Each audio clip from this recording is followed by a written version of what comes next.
Hi guys! Nakasakay ako ngayon sa boat kasi pupunta po ako ng Tortola. Pupunta po ako ngayon doon kasi magpapalinis po ako ng ngipin ko sa kaibigan ko pong hygienist. Tara guys, samahan niyo ako! So guys, nakarating na nga ako sa dental clinic at pupuntahan ko na ngayon yung kaibigan kong hygienist. Ito pala yung x-ray room nila. At ito po yung clinic ng dentist nila.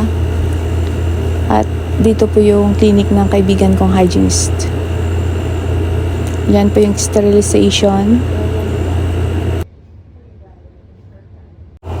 Yan guys, start na nga kami para sa teeth cleaning. At gusto ko lang i-share sa inyo na yung kaibigan ko pala, siya yung tumulong sa akin na makarating dito sa British Virgin Islands. At parehas po kami ng trabaho dito. So ako po ay isang dental hygienist din. Sa hindi po nakakaalam ng dental hygienist, yung dental hygienist po, yun po yung naglilinis ng ngipin. At allow din po kaming mag-teeth whitening, kumuha ng x-ray, kumuha ng impression or sukat. Pwede din po kaming mag-sealant at mag-assist po sa dentist. Sa ngayon guys, yung work ko po ay dental assistant. Nag-a-assist po ako sa dentist. So guys, balik na nga tayo dito sa ginagawa ng kaibigan kong hygienist. Ngayon guys, pino-floss niya yung ngipin ko para matanggal yung dumi or natirang pagkain in between ng ngipin ko. Kaya guys, importante na mag-floss kayo kahit once a day lang.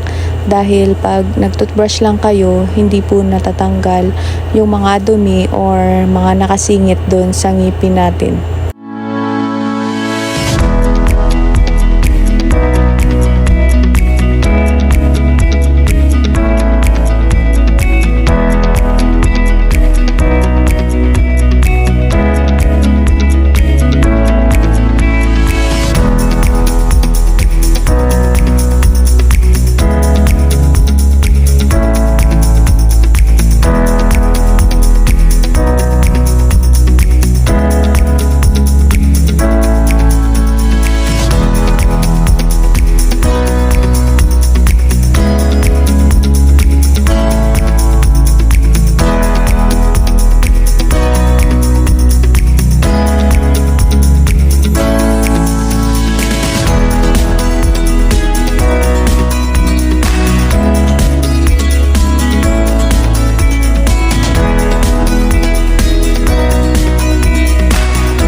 So guys, sinasabihan ko pala sa Jan na yung dulo ng gown niya ay basa.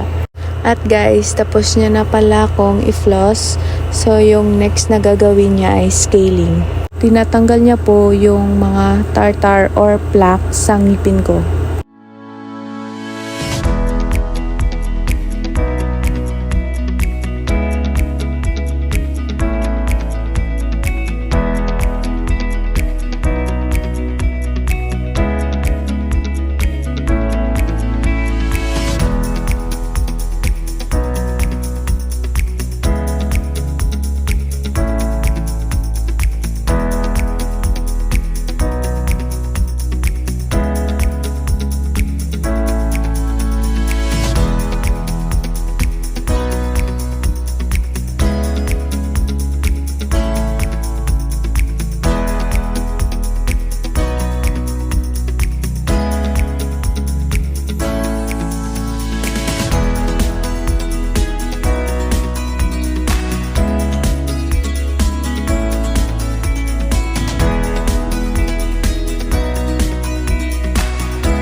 Yun guys, tapos na siyang mag-scaling. So yung next na gagawin niya ngayon ay air polisher. Yung air polisher po, may powder po siya. So yun po yung pangtanggal ng stains. So, patadaanan nyo lang guys kasi wala naman akong stain sa ngipin.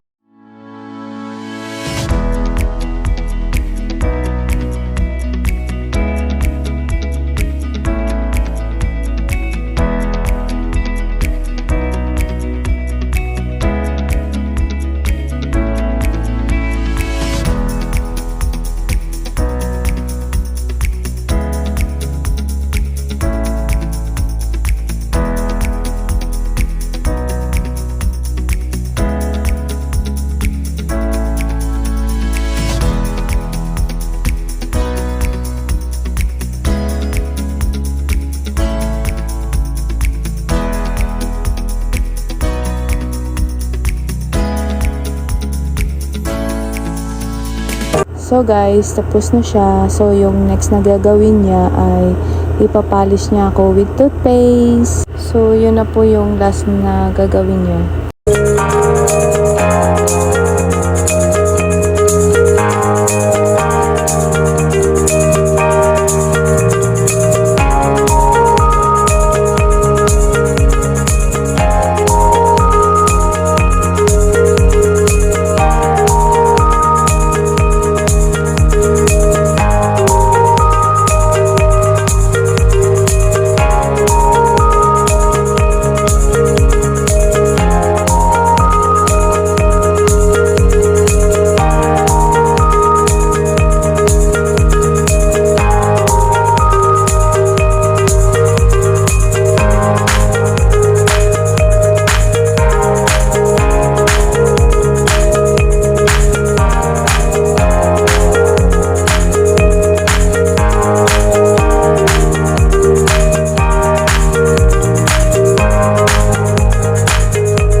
So guys, tapos na kami. Feeling fresh na yarn.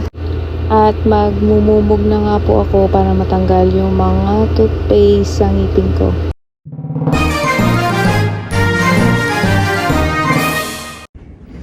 Hello guys, nandito po ako ngayon sa dental clinic. Nagpalinis po ako ng ngipin. Tinantay ko po yung mga kasama ko dahil kakain kami sa Chinese restaurant. Guys, pupunta kami ngayon sa Chinese restaurant. Kain pa kami ng lunch.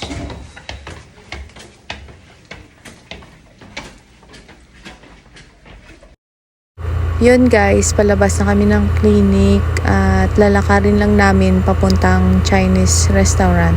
Buti na lang, meron po kaming dalang payong kasi grabe po yung init dito ngayon.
sa wakas guys, nakarating din kami. At sobrang gutom na kami kasi mga 1 something na ata yung oras dyan. At yan pala yung mga in-order namin guys.